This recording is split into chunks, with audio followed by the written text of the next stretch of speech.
It's April 2018 and you're in the market for an HDR monitor for professional use, movies, and maybe even gaming. And you might think to yourself, how much money do I need to spend in order to get exactly what I need? At the time of making this video in April 2018, the price goes from about $1,300 to about $2,000.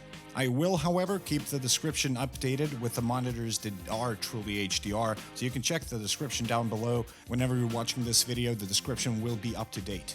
Now, hopefully the 10% of people who stayed and didn't close this video after I revealed how much true HDR monitors actually cost, at least currently, will hear me out. Most monitors on the market that advertise themselves as HDR are in fact not really HDR. Just stop. Just stop it. Stop. No. Just stop it. There are a couple of reasons for this. First, they must receive the UHD Alliance Ultra HD Premium certification. That certification is received by the HDR display with the following standards, and I quote, "First of all, it must have a 10-bit panel. This is the very foundation of what HDR really is, and it enables us to see 1.07 billion colors rather than just 19 million that we were previously been able to see. It's because of all these colors that we can see insane levels of details in scenes with very dark or light surroundings. It is also what enables us to make out a difference between a rock and an enemy in a video game, for example." The second standard by which these monitors receive certification is the 1000 nits peak brightness and less than 0.05 nits black level.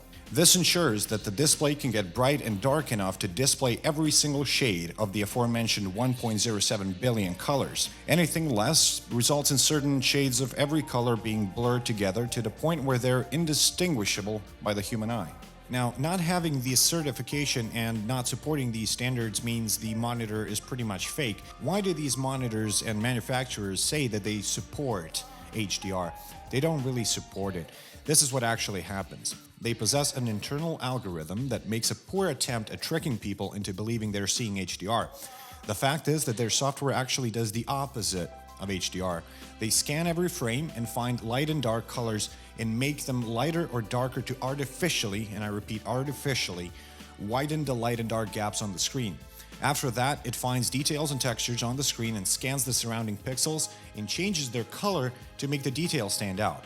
So while actual HDR uses hardware that adds a lot more colors and as well as brightness to distinguish each color better, fake HDR actually removes colors and tries to trick people into believing artificially created contrast is what HDR does. The other common trick is that they say they support actual HDR format like HDR10.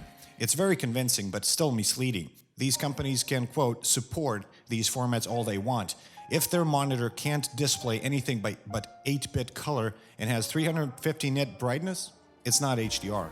Now, I repeat, it's April 2018, beginning of April, and by the end of the April, we should have a couple of monitors that support HDR in its full glory.